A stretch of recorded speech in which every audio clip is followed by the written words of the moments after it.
Oke, assalamualaikum. Sudah hadir? Sudah terdengar suara saya? Udah Pak, Udah Pak, Waalaikumsalam. udah Pak, sudah terdengar. Udah ngopi Pak kita Pak.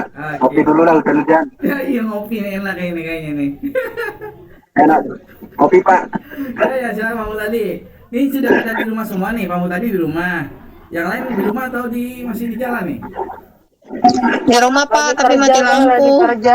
Mati lampu. Aduh, buru-buru dikubur, ntar bau ntar. Kemana lobet lagi Pak? Aduh, Oh, Iya hujan.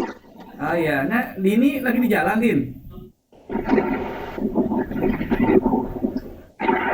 Masih di jalan, ya. Hati-hati kalau di Iya itu jalan. kayaknya Ya. Mbak Dini lagi di tol itu kayaknya itu. Iya, ya, hati-hati di jalan.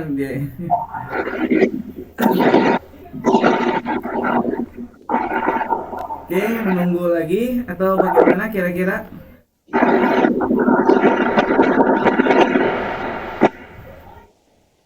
Oke, sambil menunggu teman-teman, kita coba mereview yang sebelumnya ya. Dek.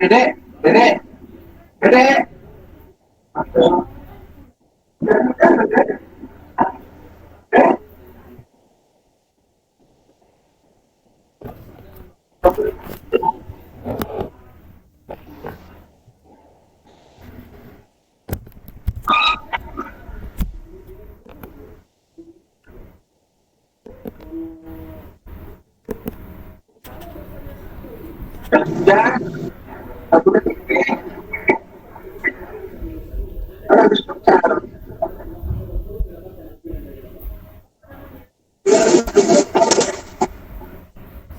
Review materi sebelumnya. Sudah tertulis tulisan saya? Terlihat? iya Pak terlihat. Oh, sudah Kelihatannya Iya, Pak. kecil tapi ya. Sudah Pak. Oke, kita Materi. mau mereview materi sebelumnya nih. Kemarin kita masih introduction ya, masih pengenalan mengenai pasar modal dan pasar uang. Kalau yang kita tahu kemarin kita bahas ya, ini pertama kali pasar modal ya. Ini definisinya bagaimana? Ini sudah kita jelaskan. Jadi kalau pasar ini istilahnya ini merupakan tempat ya, tempat ini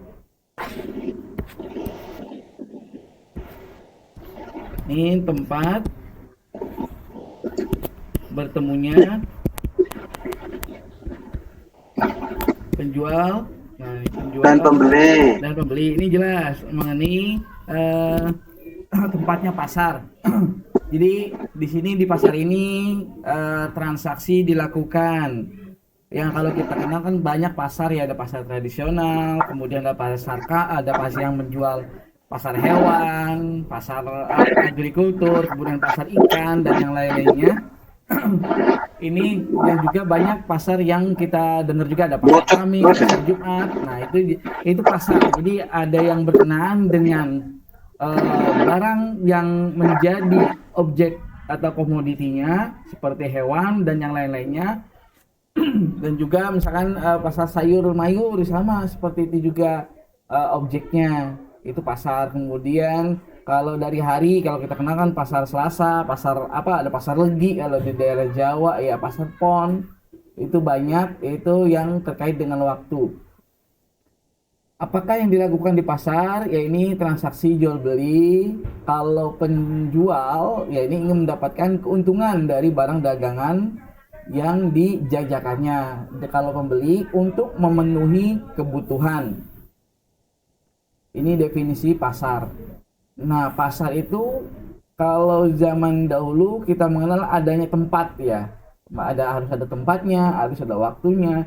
Nah, tapi kalau di zaman saat ini, ya ini zaman teknologi 4.0 ini, kita sudah banyak mengenal pasar-pasar digital, yaitu digital market atau marketplace seperti Tokopedia, kemudian juga Bukalapak dan yang lain-lainnya. Nah, itu banyak. Nah, itu mengenai pasar. Kemudian dari modalnya. Kemudian modal ini yaitu sumber daya. Sumber daya digunakan untuk apa?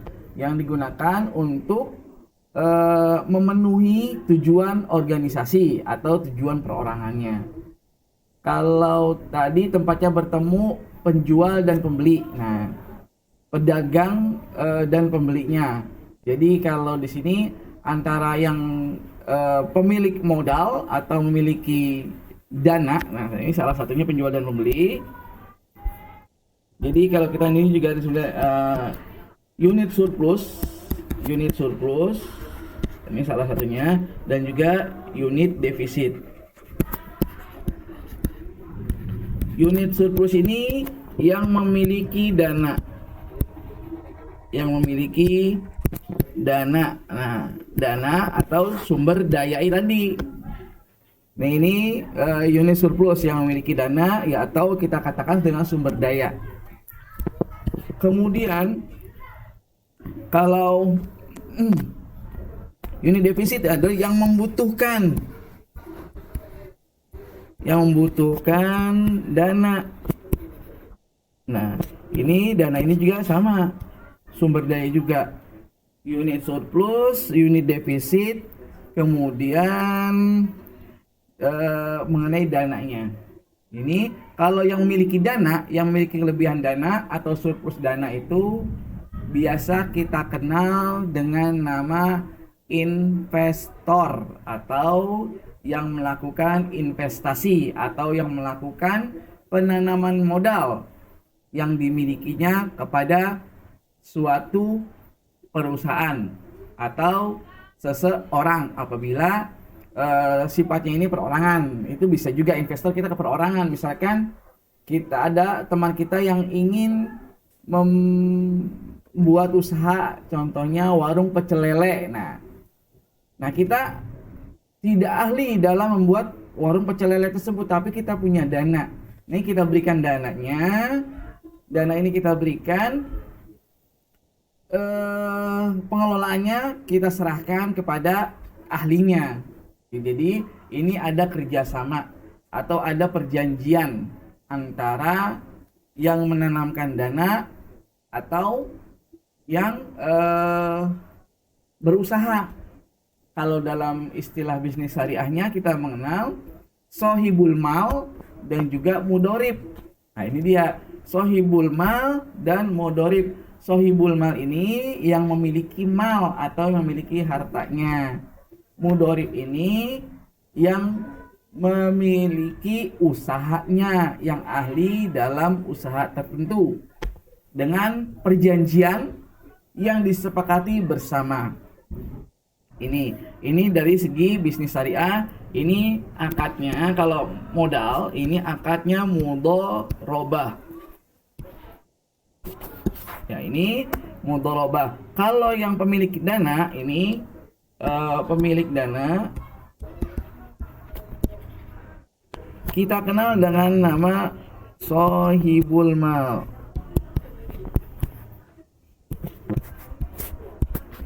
Kalau yang pemilik usaha, nah, pemilik usahanya,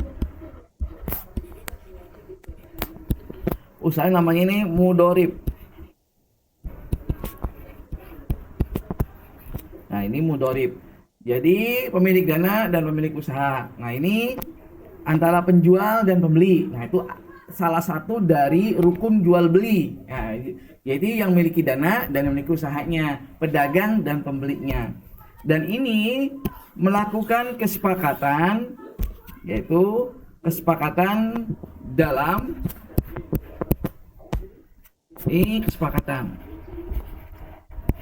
kesepakatan ini atau kita sebut dengan namanya akadnya. Nah, kesepakatannya bagaimana? Akadnya bagaimana? Ini disepakati bersama. Besarannya bagaimana? 60-40, 70-30, 10-90, tidak ada masalah. Selagi keduanya sama-sama ikhlas, sama-sama rela, sama-sama ridho. Tidak ada satu pihak yang merasa ditipu atau dibohongi atau dirugikan. Ini dia syaratnya. Ya, ini kesepakatan. Ini kan syarat rukun pertama, rukun kedua, rukun ketiga, kesepakatan, kemudian barangnya. Kalau di sini ada yang di ininya adalah usahanya, barangnya atau usahanya. Ini empat rukun, yaitu arkanul buyu. Ini 4 rukun, dan 4 rukun ini harus dibalut dengan rasa saling percaya, rasa keikhlasan masing-masing. Tidak ada yang ditipu, tidak ada yang diumpet-umpetin, tidak ada yang disembunyikan. Semuanya diniatkan dengan penuh kejujuran, penuh integritas. Tidak ada tipu menipu di sini. Nah, ini yang dikatanya itu kalau dalam istilah syariahnya antarodin.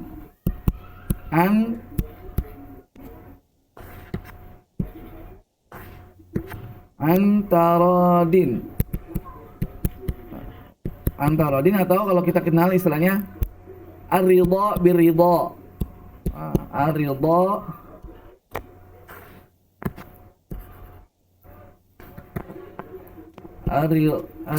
bir-ridha.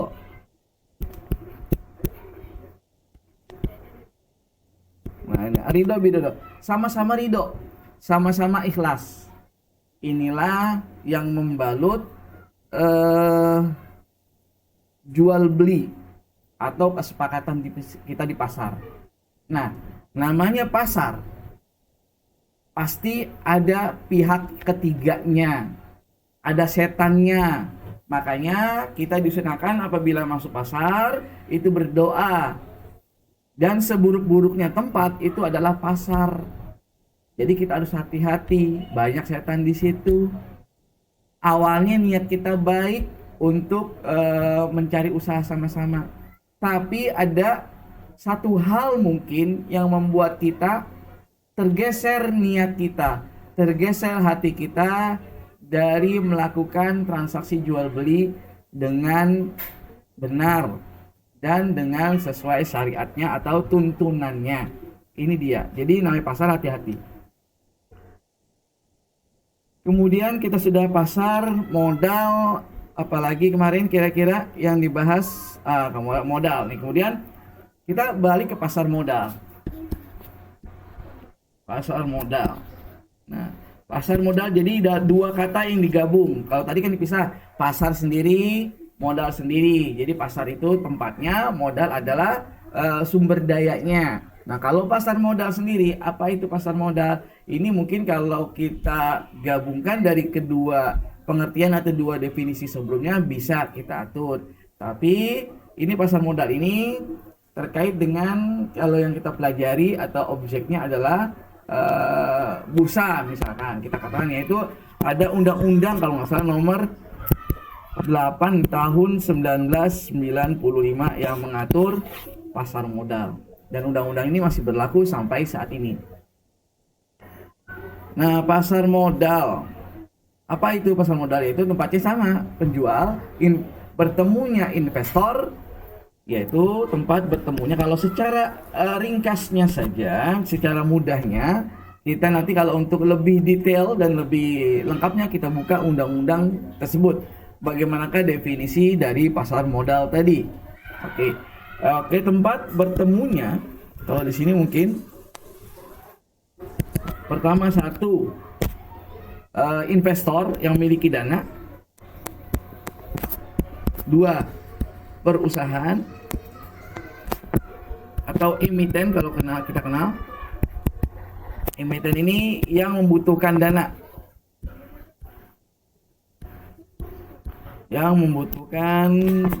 Ini emiten. Kemudian apalagi apa yang dijual di sana? Itu tadi emisi ini kalau kita kenal itu sahamnya.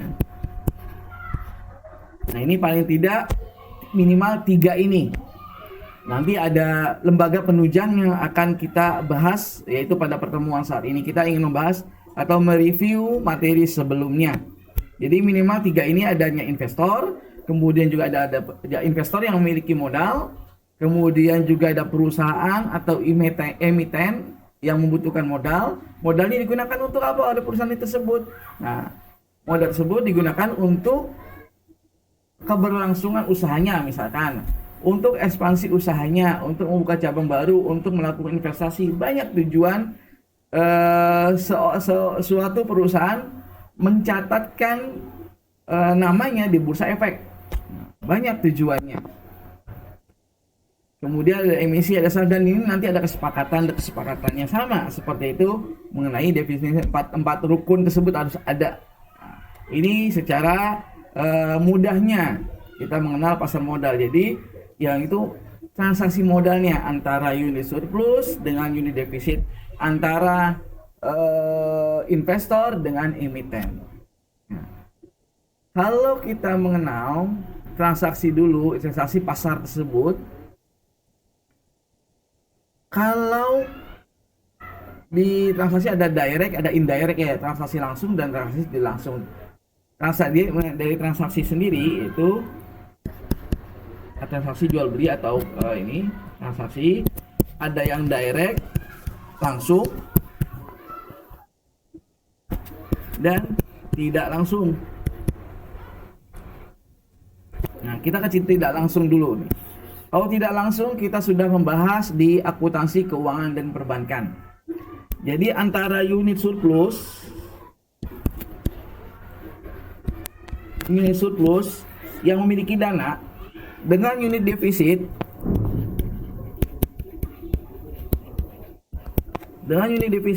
nah itu yang membutuhkan dana. Nah, bisa saja contohnya seperti apa? Misalkan perusahaan namanya misalkan perusahaan ingin maju terus. Nah, PT ingin maju terus.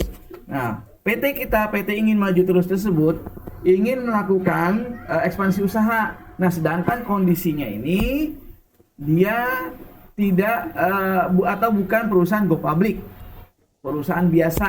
Nah, bagaimanakah perusahaan tersebut mendapatkan dana untuk mengerjakan proyeknya? Itu bisa dilakukan dengan mengajukan pinjaman atau kredit kepada bank. Jadi unit surplus ini unit dari masyarakat yang menabung di bank. Nah, ini ada di tengah-tengahnya ini adalah bank. Bank ini bersifat sebagai perantara. Nah, perantara atau brokernya lah, ada brokernya itu, ada maklarnya, ada biongnya. Jadi perusahaan dengan pemilik dana tidak bertemu secara langsung, tidak melakukan transaksi secara langsung, tapi ada bank di sini. Bank ini mengambil dari fee, yaitu fee based income-nya, pendapatan dari karena bank tersebut kan bagaimana kita sudah pelajari di akuntansi keuangan perbankan, yaitu mengumpulkan dana dari masyarakat kemudian menyalurkannya kepada masyarakat lain yang membutuhkan atau perusahaan. Kalau dalam contoh kita tadi ini PT ingin maju terus. Nah, bank ini harus memeriksa semua kebutuhannya, maksudnya benarkah kelayakannya, apakah perusahaan PT ingin maju terus layak untuk dibiayai, baik secara usahanya maupun kapasitas ataupun kapabilitas dari PT ingin maju terus. Ini yang menilai bank.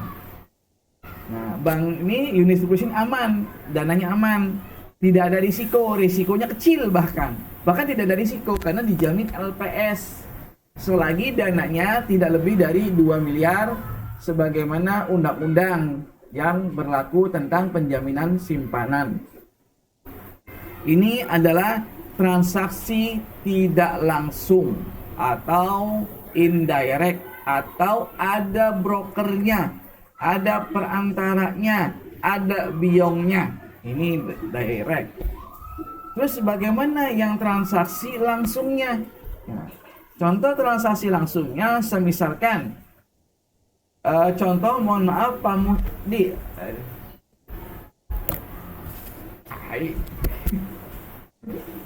sebentar, mau ada gangguan. Oke, oke, ya Pak, hujan deras ini Pak. Oke Pak, maaf tadi ulangi Pak, maaf. Dengar sih tadi Pak. Oh, sudah jelas Ya. ya? Iya. Contoh tadi ada Ya? kucing ya, kucing. Oh, iya, iya. Ya, contoh kamu tadi eh saya adalah unit defisitnya yang membutuhkan dananya. Pak Oh, iya, iya. ini adalah yang memiliki dana. Nah, karena saya Benar. kenal dengan Pak Mu tadi, saya pinjam langsung kepada Pak Mu tadi dananya tersebut. Iya Pak. Langsung. Siap. Sudah suara saya terdengar nggak kira-kira? Dengar Pak, cuma memang agak hujan ya, namanya hujan ya, deras ya. Kedengaran sih Pak. Kedengaran ya, nggak apa? Video Cuma ini, agak sendat-sendat.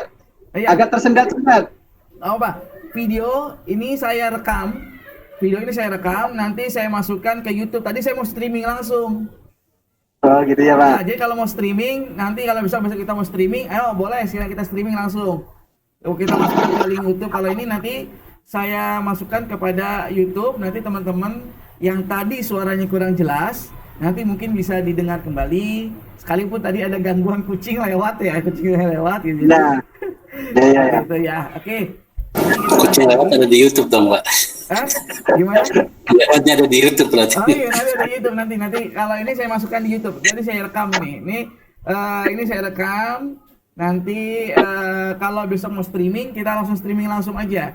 Kalau mau bisa kita langsung streaming kan.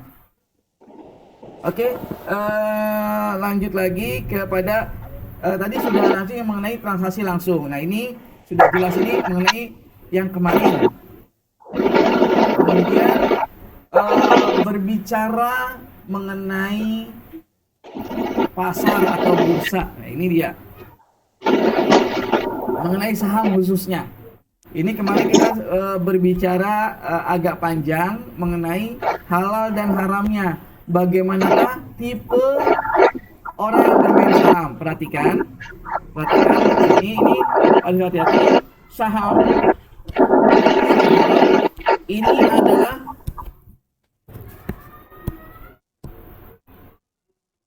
Saham ini adalah maknanya adalah penyertaan modal. Penyertaan modal atau menanam modal kita kepada suatu perusahaan. Contohnya tadi, semisalkan saya ingin membuka warung pecel lele misalkan. Saya punya skill, tapi saya tidak punya dana. Yang punya dana adalah Pak Mu tadi. Oke, siapa? Nah ini Pak Mu tadi saya pinjam dananya. Pak Nur, kalau Pak Mu tadi ada dua sistem. Pak Nur, saya nggak mau saya nggak mau nanggung risiko. Misalnya saya mau nanggung risiko, Pak Nur, gitu. Kita kerjasama saja. Sistem kita kerjasama, namanya itu mudoroba. Jadi kita kerjasama. Yang tadi saya sampaikan di awal ada mudorib, ada Mudoroba. mudorib, ada sohibul mal. Nah ini, ya. ini halal, Pak. Halal semua. Jadi sistemnya ada penyertaan modal, kesepakatan sama. Kemudian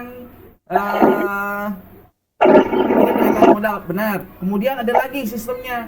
Ini namanya saham. Kemudian ada lagi, Pak Nur, saya nggak menanggung risiko. Pokoknya saya pinjamkan saja kepada Pak Nur selama 6 bulan. Saya nggak mau lama-lama, 6 bulan saja dalam bentuk hutang. Nah ini namanya obligasi. Nah ini sistemnya hutang piutang. Tapi tetap kembali modal sama dikasih keuntungan ya Pak? Ya, hutang piutang atau benar keuntungan berapa Pak? Ini modal. Nah, perhatikan kalau mengenai akadnya, perhatikan kalau akad dalam syariah hutang piutang namanya alqad. Alqad itu tidak boleh ada lebih. Perhatikan, tidak boleh ada lebih yang disepakati bersama di awal. Misalkan Pak Mu tadi minjem saya 1 juta di awal. 1 juta di awal kepada saya, tapi kita nggak ada sepakatan nih. Nggak ada sepakatan. Yaudah, misalkan saya kembalikan 1 juta, Pak Mu tadi nggak boleh marah, nggak boleh ngegrundel. Siap. Nggak boleh ngegrundel. Nah, itu akadnya namanya alqad. Alqad itu artinya berbuat kebajikan, bersama-sama saling berbuat baik, saling tolong menolong. Oh, prinsip syariah ya, Kalau Pak. dalam ini Qardul Hasan, saling tolong menolong. Tapi misalnya seperti ini, kalau ditentukan di awal itu namanya riba, ya, itu namanya riba karena kita sudah tahu keuntungan yang akan kita dapatkan dari hutang yang kita berikan. Nah, tapi sistem kalau dari akad syariahnya, misalkan saya meminjam uang pemerintah tadi 100 juta, kita tidak ada kesepakatan balik bagi hasil. Tidak ada kesepakatan, hitungannya hutang piutang lah, saya nolong Pak Nur untuk buka usaha, misalkan seperti itu. Nah, setelah 6 bulan berjalan, usaha saya berjalan lancar. Nah, saya namanya kan di dalam hadis itu dikatakan tahaddu tahabu. Jadi salinglah kalian memberi hadiah sehingga nanti kalian akan saling mencintai. Itu adalah sunnah dari Rasul, anjuran dari Rasul. Anjuran dari Rasul. Jadi saya bersenang hati dengan bantuan Pak Muhtadi memberikan saya pinjaman soft loan untuk saya membuka usaha, dan alhamdulillah usaha sudah maju. Nah, saya kembalikan sesuai kesepakatan, saya kembalikan uang 1 juta Pak Muhtadi, ini saya kembalikan. Kemudian Pak Muhtadi, saya berterima kasih Pak Muhtadi sudah menolong saya saat itu. Jadi Pak, saya ada nih Pak, mau ucapan terima kasih saya, ini jangan disebut apa-apa. Kalau dalam pemerintahan ini namanya gratis dikasih. Bukan gratis dikasih, namanya gratifikasi. Kalau dalam perusahaan pemerintahan ya. Nah, tapi karena saya sebagai seorang muslim yang saling mengerti dengan anjuran Rasul, jadi kita saling memberi hadiah dan juga saling tahabu dengan saling memberi hadiah tersebut, kita saling dekat hubungan perasaan kita. Nah, ini saya memberikan hadiah. Itu tidak ada paksaan dari Pak Muhtadi dan tidak ada keterpaksaan dari diri saya pribadi. Saya ridho, saya ikhlas, itu halal. Nah, kuncinya di antarodin, sama-sama saling ridho dan tidak ada kesepakatan di awal, tidak ada lebih. Seperti itu, tidak ada lebih yang disepakati di awal. Misalkan kalau Pak Muhtadi 1 juta, 6 bulan kemudian kembalikan 1,1 ya.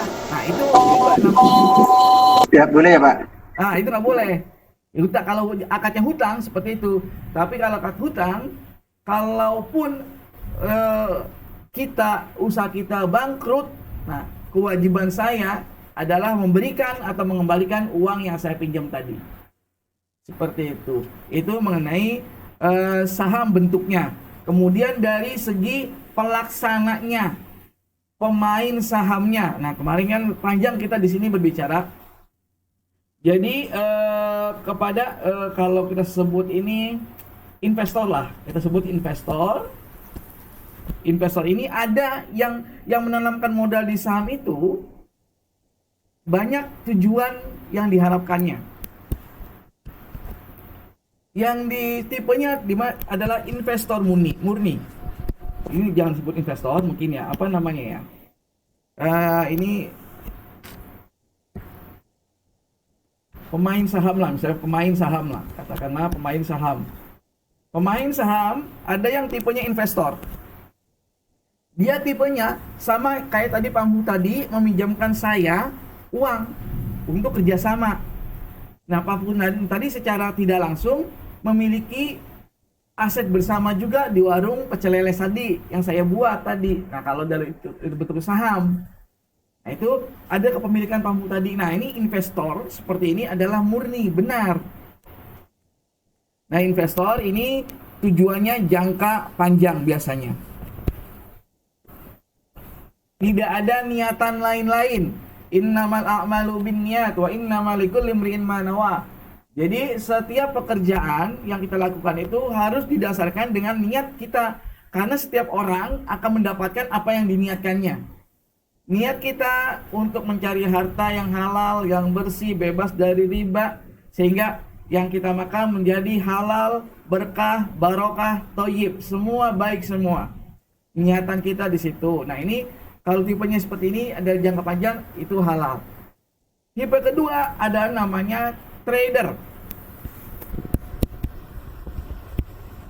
Nah, trader ini kemarin trader ini dia belajar analisanya, teknikalnya, fundamentalnya. Dia ada analisa macam-macamnya.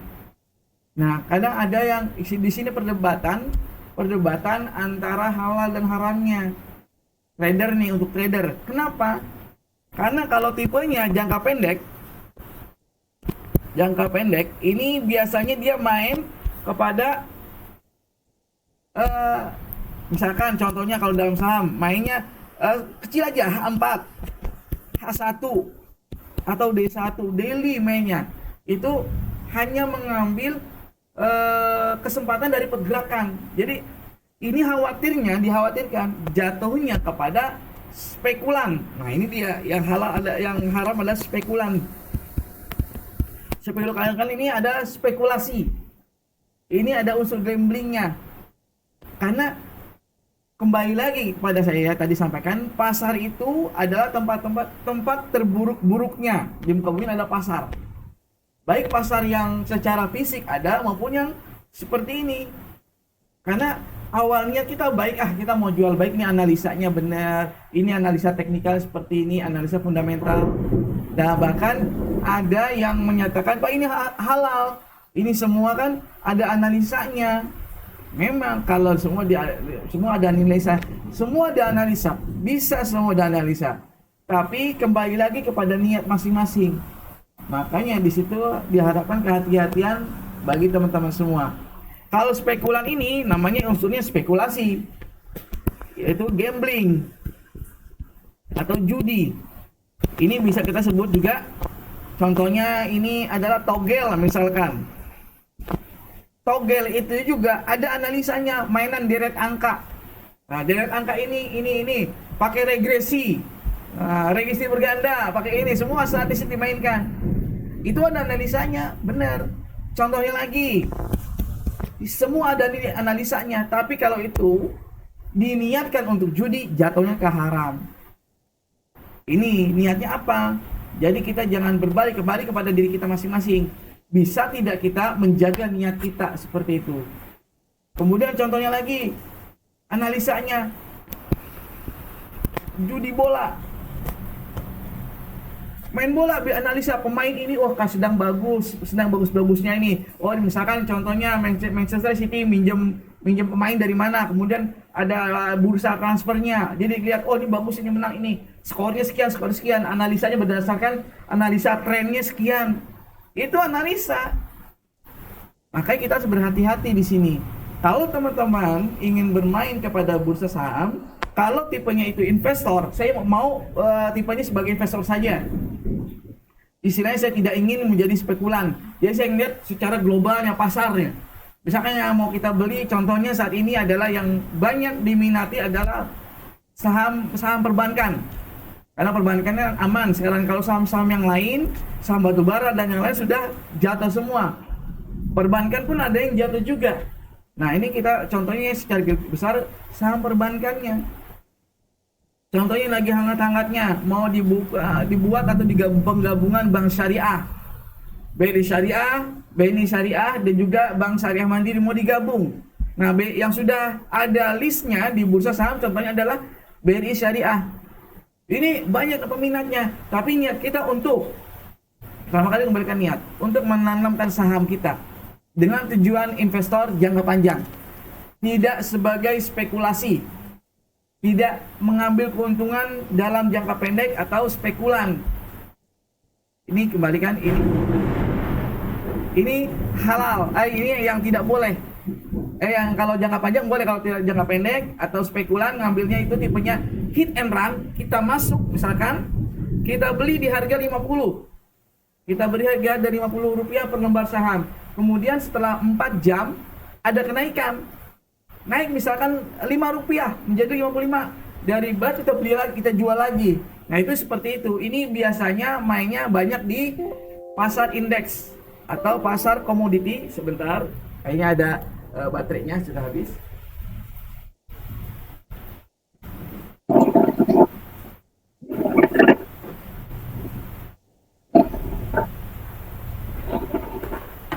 Assalamualaikum Pak Leman, masih di Kalimantan Pak Leman.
Sudah terdengar jelas teman-teman semua?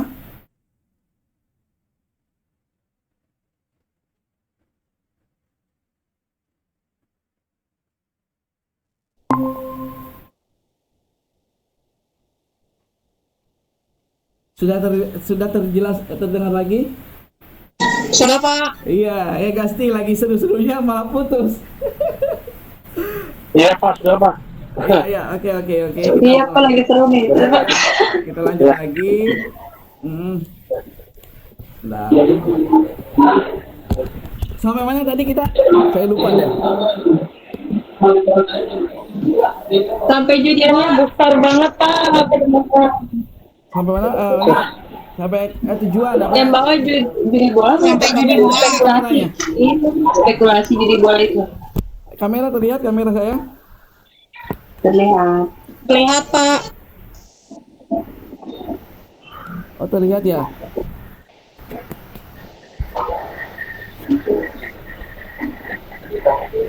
Remeng-remeng kalau tempat saya ini gimana ini? Iya.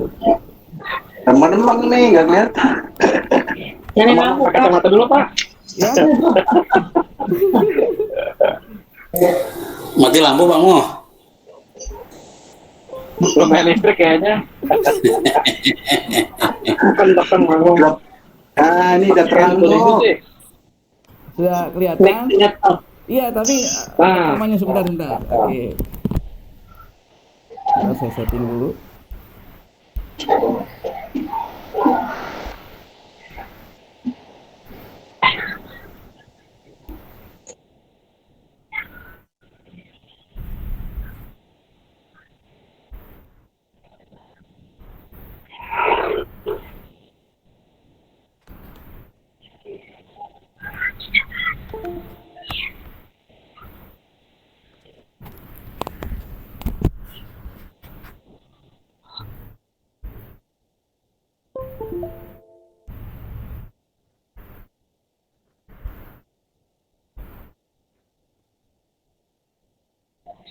Halo Pak. Ya. Ya, oh masih ada ya. Saya terlihat ya. Ya ini lagi untuk rekamannya ini jadi mati nih tadi nih.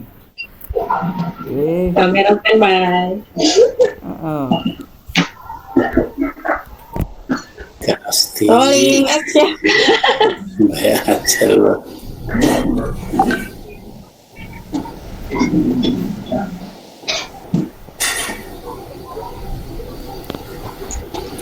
Oke, tanpa ada ini apa?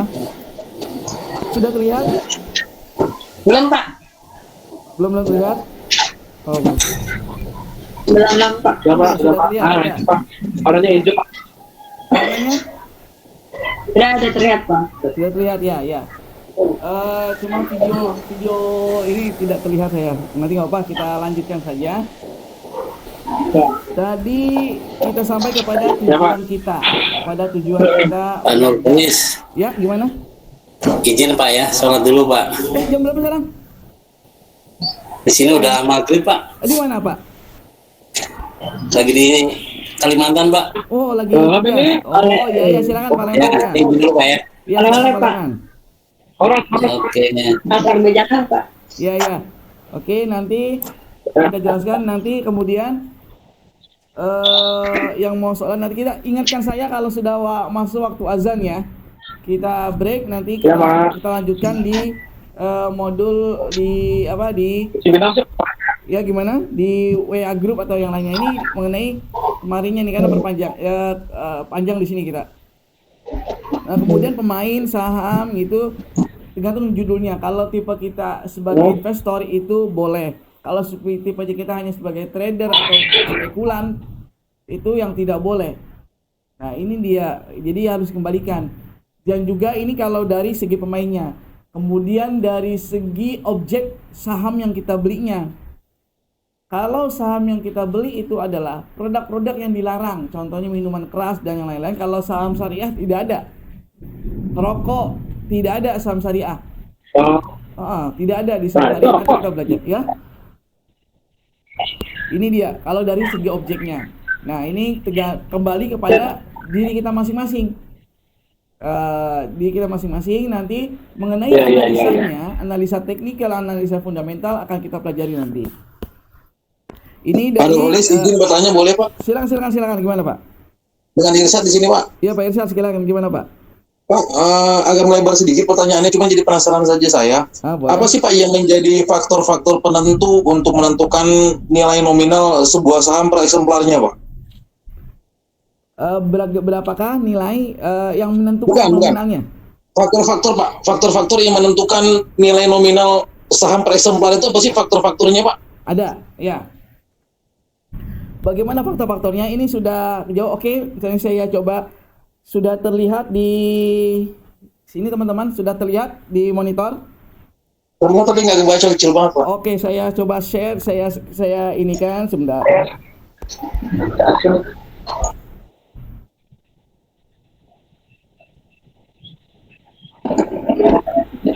Sudah terlihat sharingnya? Nyaris. Lumayan lah Pak, lumayan.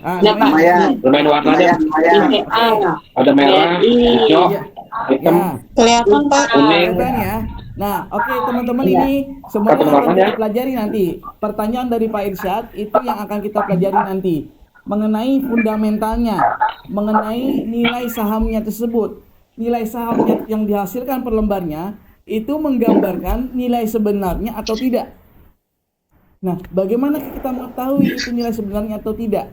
Nah, ini contoh.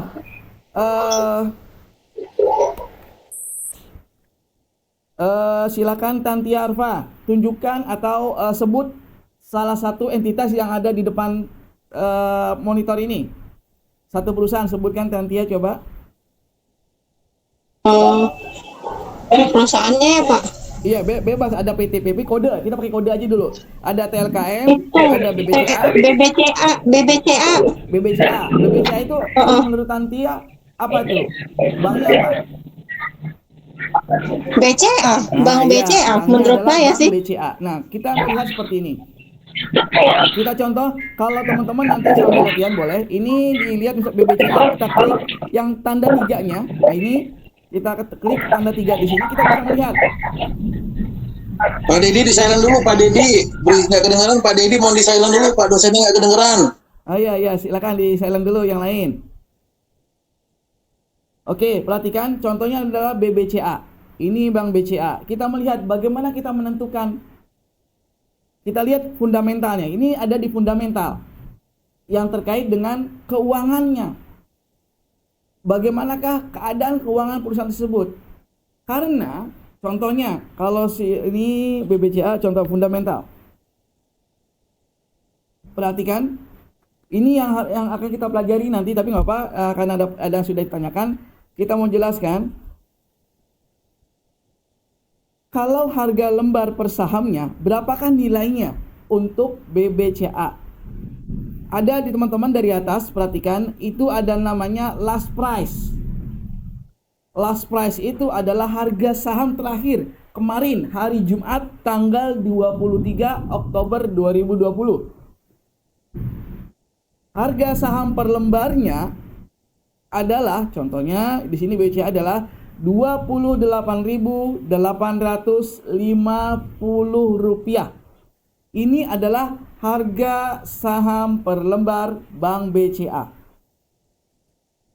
Kemudian di bawahnya lagi ada namanya share out atau saham yang dikeluarkan, saham yang dilepas kepada masyarakat, saham yang dilepas kepada publik untuk boleh dimiliki oleh publik.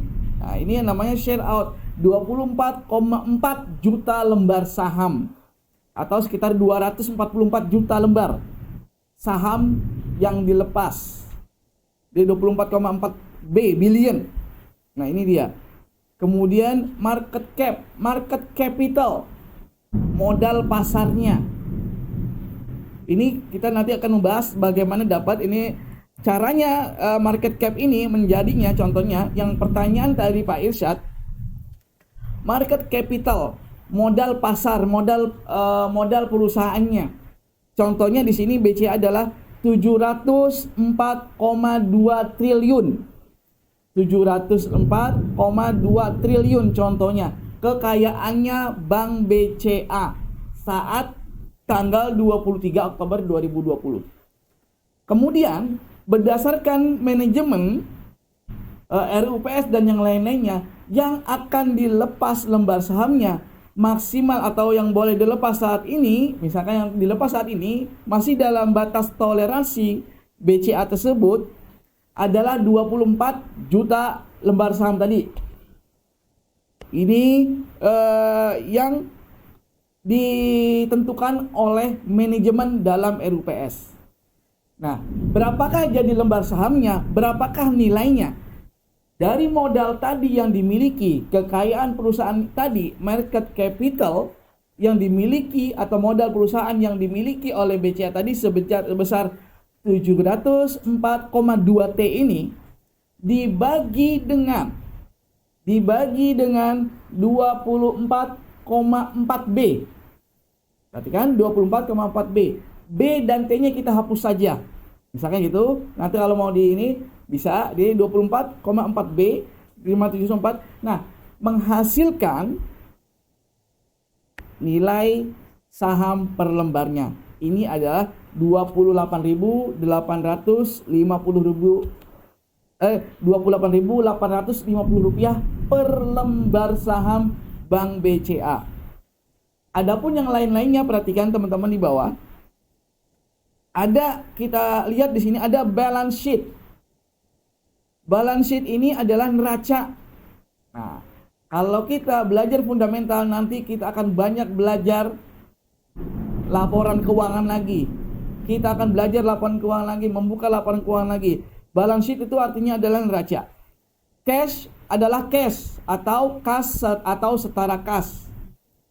Kemudian total aset, yakni total aset atau total aktiva. Kalau kita dalam ini, kalau sekarang namanya aset. Aset dan liabilitas. Short term borrowing, ST borrowing. ST artinya atau singkatan dari short term borrowing atau liabilitas jangka pendek. Kemudian ada namanya LT borrowing atau long term borrowing, liabilitas jangka panjang. Kemudian yang terakhir dalam balance sheet adalah total equity atau total ekuitasnya atau total modalnya. Ini dia. Kemudian ada namanya di bawahnya lagi ada income statement. Kalau kita kenal yaitu laporan laba rugi. Income statement, laporan laba rugi. Revenue. Revenue adalah pendapatan total. Pendapatan yang ada di baris tertinggi di dalam laporan laba rugi. Kalau perusahaan manufaktur yaitu disebutnya dengan pendapatan atau yang non penjualan yang tidak masuk pendapatan. Kemudian kalau yang terkait dengan jual beli atau ini namanya penjualan. Nah, ini dia. Kemudian di bawahnya adalah gross profit yaitu laba kotor. Di bawahnya lagi adalah operating profit, laba usaha. Di bawahnya lagi adalah net profit, laba bersih. Kemudian ada lagi EBITDA, earning before interest tax depreciation amortization. Kemudian interest expense. Kemudian di bawah lagi ada analisa rasionya, dividennya, EPS-nya, earning per share atau laba per lembar saham. Kemudian di bawahnya lagi adalah BVPS atau book value per share, nilai buku per lembar saham. Kemudian ada namanya PBV atau price to book value, perbandingan antara harga saham saat ini terhadap nilai bukunya. Kemudian ada ROA atau return on asset. Kemudian ada ROE atau return on equity. Kemudian ada EV berbanding dengan EBITDA. EV adalah enterprise value atau nilai perusahaan tersebut. Kemudian adalah debt garis miring equity, kalau kita kenal dengan DER. Debt to equity ratio. Kemudian ada debt to total capital. Kemudian ada debt berbanding dengan EBITDA-nya. Kemudian EBITDA berbanding dengan interest expense. Ini adalah yang kita analisa dalam fundamental. Kita akan melihat besok. Karena nanti kita akan menggabungkan mata kuliah yang telah kita pelajari dari manajemen keuangan, akuntansi, semuanya kita digabung di sini. Karena di sini sudah mulai praktek dalam pasar modalnya. Kalau teman-teman mau, nanti buat akun, bikin pasar modal, bikin akun bisa 1 juta atau berapa 100.000 ada. Nanti kita coba latihan. Nah dari sini Pak Irsyad kira-kira ada yang ingin ditanyakan kembali atau ada yang minta diperjelas? Silakan Pak Irsyad. Ya mungkin nanti bisa dibantu share aja Pak langkah-langkahnya itu Pak, biar kita bisa hitung bareng biar bisa ngerti Pak cara hitungannya. Siap. Untuk perhitungannya nanti mungkin saat kita beranjak kepada pelajaran di nanti fundamental analisisnya. Baik Pak, terima kasih Pak. Oke. Untuk teknikalnya bagaimana nih? Nah ini udah nanya fundamental, kita belajar teknikalnya. Teknikal saham seperti apa sih Pak? Nah ini.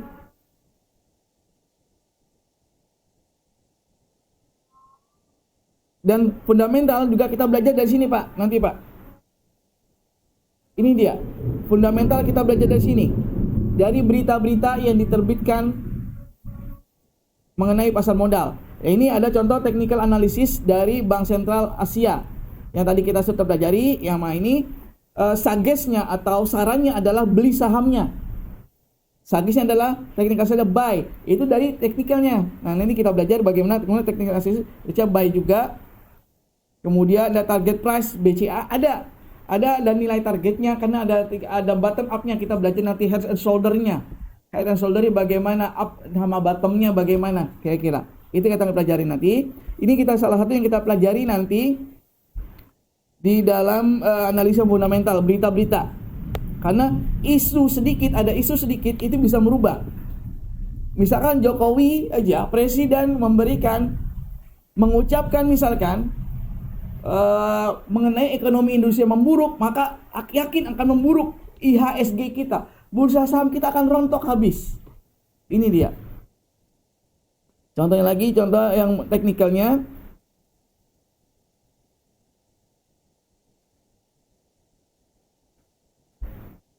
Nah ini dia.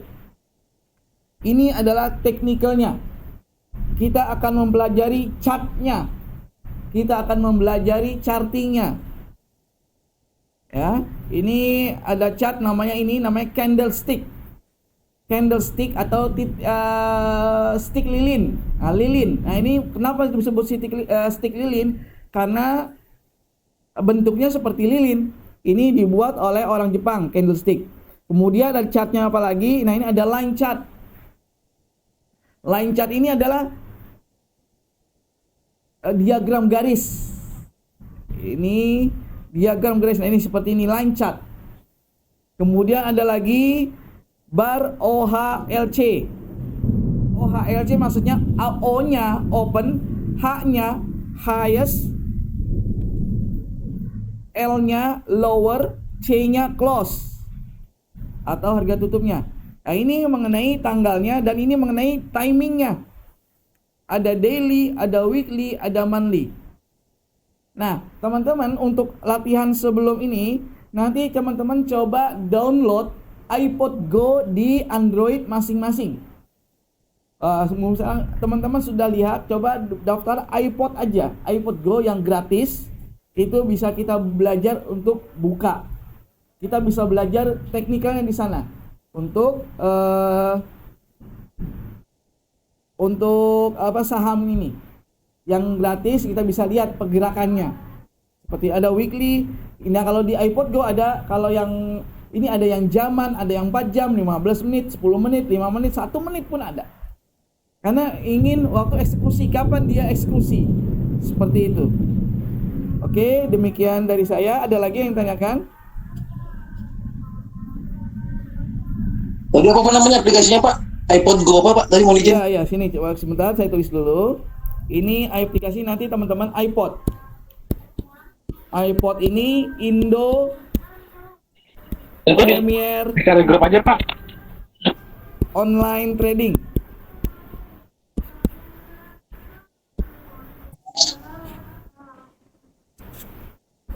Terlihat sudah? Indo Premier Online Trading. Ini salah satu dari platform trading online. Banyak, ada Mandiri Sekuritas, ada Bahana Sekuritas, banyak. Semua memiliki platform online trading masing-masing. Nah, ini boleh teman-teman. Tapi semuanya sama. Nah, nanti teman-teman bisa daftar, nanti disuruh daftar di sini. Ini contohnya iPod Go ini. Ini saya contohin gambar dari iPod Go. Ambilnya dari Indo Premier. Nah, nanti dari sini kita bisa belajar lagi. Pak, mohon maaf Pak, izin keluar sebentar. Oh, iya, Jogja udah azan. Udah azan ya? Iya, Jogja udah azan. Sekarang saya di Jogja soalnya Pak. Oh, lagi di Jogja. Ya, silakan. Iya. Ya, makasih Pak. Ya. Oke.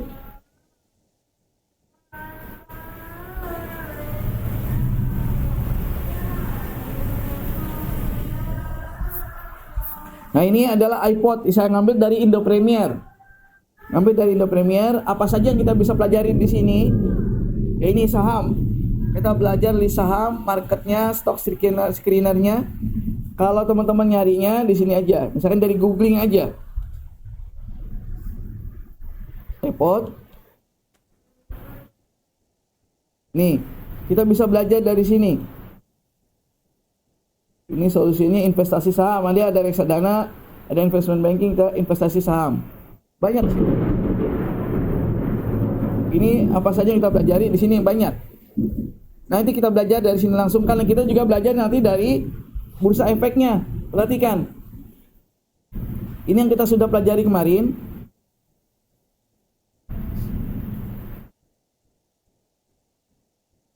Ini kita belajar dari IDX-nya. Oke. Ada lagi pertanyaan, kalau nanti materi yang sekarang ini harusnya mengenai lembaga penunjang pasar modal. Ini banyak bagaimanakah ini lembaga-lembaga ini terkait dengan proses IPO-nya, yaitu Initial Public Offering. Jadi saat pertama kali suatu perusahaan ingin mencatatkan perusahaannya di dalam bursa, itu namanya IPO, Initial Public Offering. Nah, lembaga penunjang pasar modal ini salah satunya untuk menunjang IPO. Di sana ada namanya ada namanya underwriter atau penjamin emisi. Ada juga namanya perusahaan sekuritas, ada namanya akuntannya, ada penilainya. Nah, kalau profesi saya sekarang ini sebagai penilai, yaitu penilai untuk penilai aset perusahaan yang ingin mencatatkan sahamnya di bursa saham. Nah, itu salah satu profesi yang saya geluti saat ini, yaitu sebagai penilai.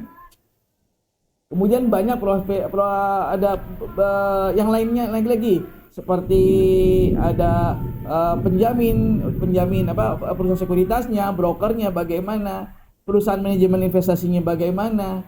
Nah, ini akan kita bahas, tapi berkenaan dengan waktu.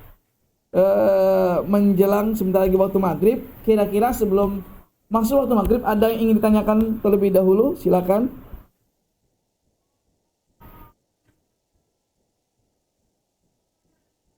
Ada yang ingin ditanyakan?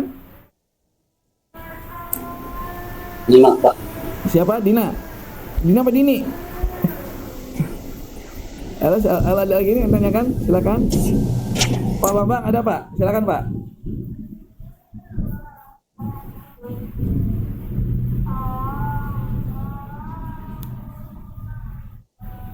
Ada lagi yang tanyakan?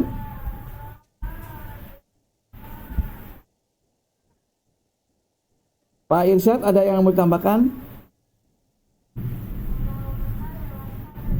Sementara ini cukup dari saya, Pak. Tapi masih agak bingung juga sih cara menghitungnya, masih belum ada gambaran sih, Pak. Tapi arahannya tinggal cara menghitungnya untuk menilai menentukan nilai nominal dan kondisional tadi, Pak. Saya coba jelaskan secara ringkas saja coba ya yang tadi itu.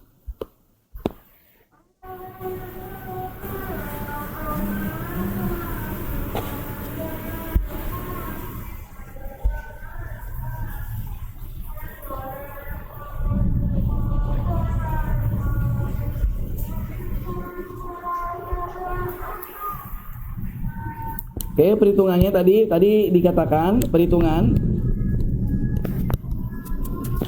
Nah, tadi kalau kita mana adalah namanya last price ya. Last price ini harga saham per lembar.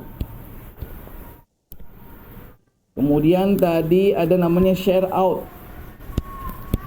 Share out ini lembar saham yang ditawarkan, yang sudah dimiliki, Pak, yang sudah dilepas ke publik, kemudian ada market capital, ini modal sahamnya, modal pasarnya.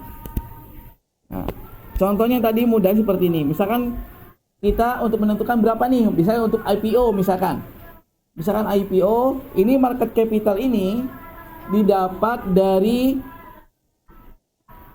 keputusan RUPS. Misalkan perusahaan kita targetnya atau gantung dari nilai kita nih. Misalkan target kita yaitu terkait dengan laporan keuangan kita, ya ini terkait modal kita misalkan. Modal kita misalkan 3 juta rupiah misalkan. Kemudian modal yang kita miliki secara laporan keuangan ada 3 juta rupiah. Kemudian ada target pencapaian dana. Nah, 3 juta misalkan laporan keuangan misalkan untuk ekspansi kita misalkan kita butuh sekitar 10 juta. Nah, 10 juta nih. Ini lagi 10 juta ini bisa sampai di antara dua ini bisa kombinasi atau bagaimana kesepakatan di dalam RUPS-nya. Berapa kira-kira? Karena terkait apa? Terkait murah atau tidaknya perusahaan kita. Ini dua angka ini 3 juta dan 10 juta. Kemudian keputusan dari RUPS misalkan dari modal kita tadi 3 juta tadi. 3 juta tadi misalkan kalau kita mau bagi menjadi misalkan 1000 lembar saham. Ini di split. Nah, ini namanya split. Ada split ini 3 juta dibagi 1000 lembar saham. Nah, ini dibagi 1000 lembar, maka saham kita per lembar adalah 3000. Ini jumlah lembarnya. Jumlah lembar. Ini nilai saham. Nilai saham per lembar. Ini kekayaan kita.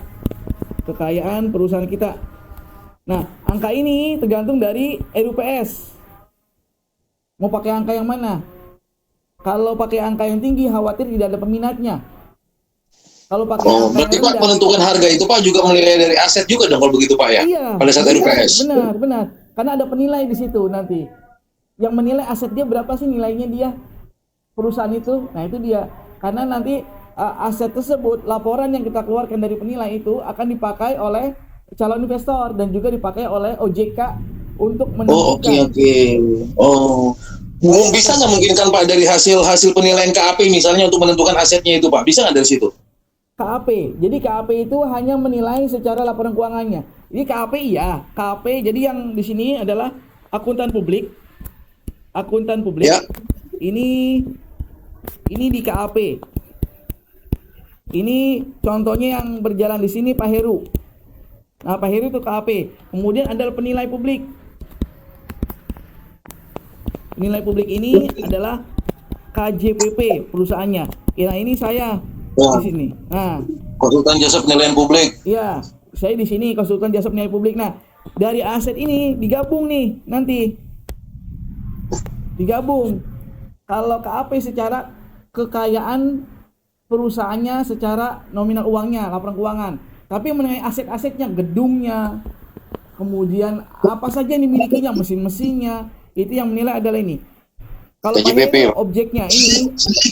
objeknya adalah Oke. laporan keuangan. Kalau saya objeknya ini properti. Oh, oke. Nah, jadi antara laporan keuangan dengan aset miliknya ini digabung semua nanti. Ya ini menentukan berapa nih 3 juta ini atau mau berapa gitu. Begitu kira-kira. Nah, itu sebagai jadi bahan pertimbangan untuk rapat RUPS itu, Pak ya. Benar. Menentukan nilai sahamnya ya. Benar. Oke. Paham. Oke, gimana Pak Irsad? Sudah Ya, Pak, udah mulai oke, Pak. Mulai mengerti, Pak. Alhamdulillah kalau sudah mulai mengerti. Jadi kan teman-teman juga terima kasih juga ke Pak Irsad. Jadi teman-teman bisa tahu itu semua nih. Bagaimana sih proses menentukan berapa sih lembar nilai saham kita? Karena kita nih harus berhati-hati, sekalipun saat IPO bisa saja perusahaan tersebut itu nilainya ditinggikan, namanya ngejual, dinaikin dulu deh gitu. Dia tahu asetnya 3.000 tapi lempar 3.500 dulu. Nah, biasanya ada dari saat IPO awal itu ada koreksinya. 3.500 mungkin ada koreksi turun dulu biasanya. Turun 3.400 sampai status equilibriumnya bagaimana? Stabilnya di berapa? Nanti pas sudah stabil biasanya pedagang-pedagang atau tadi coba investor maupun trader tadi melihat di situ. Stabil belum nih? Jangan-jangan belum stabil. Jangan-jangan masih turun lagi. Seperti itu. Ini jadi kita harus salah satu belajar di sini. Kalau kita mau beli saham. Seperti itu. Nah, dikarenakan sudah azan maghrib, kita tutup dulu atau bagaimana? Iya, Pak. Oke, kita tutup. Oke, sudah azan maghrib juga di tempat yang lain mungkin. Oke, kita tutup kita sementara fasilitas atau pembelajaran kita dengan Google Meet ini. Kita lanjut dengan dengan WA Group. Jika ada yang ingin ditanyakan silakan. Untuk lembaga penunjang pasar modal nanti kita jelaskan pada episode berikutnya atau pada pertemuan berikutnya. Oke, sebelum saya tutup ada yang ingin ditanyakan kembali? Satu mungkin Pak. Pak Falis. Pertanyaan terakhir ini. Kalau kita sebagai investor ya, untuk menilai perusahaan itu layak kita beli sahamnya atau tidak itu dari apanya ya Pak ya? Nah, ini sama pertanyaan seperti Pak Irsad Pak. Jadi kita belajar nanti pertemuan berikutnya Pak. Kita belajar analisa teknikal dan fundamentalnya. Kalau fundamental tadi sudah saya jelaskan secara sekilas. Kalau teknikalnya tadi sekilas juga mengenai charting Pak. Nanti kita belajar ada namanya Fibonacci retracement. Kita belajar ada namanya SMA, Simple Moving Average. Kita belajar namanya EMA, Exponential Moving Average. Kita belajar RSI, kita belajar stokastik. Nanti kita pelajari Pak. Siap Pak. Kemudian crossingnya bagaimana? Crossing MA dengan stokastiknya bagaimana? Kemudian bullish, bearish powernya bagaimana? Kemudian dari volumenya bagaimana? Kita belajar nanti saat di analisa teknikal. Oke Pak, siap Pak Mubis. Oke Pak. Siap. Terima kasih banyak Pak Leman. Ada lagi yang ingin ditanyakan? Karena sudah terakhir ya.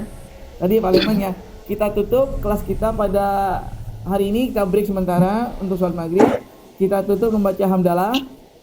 Alhamdulillah. Wassalamualaikum warahmatullahi wabarakatuh. Waalaikumsalam warahmatullahi wabarakatuh.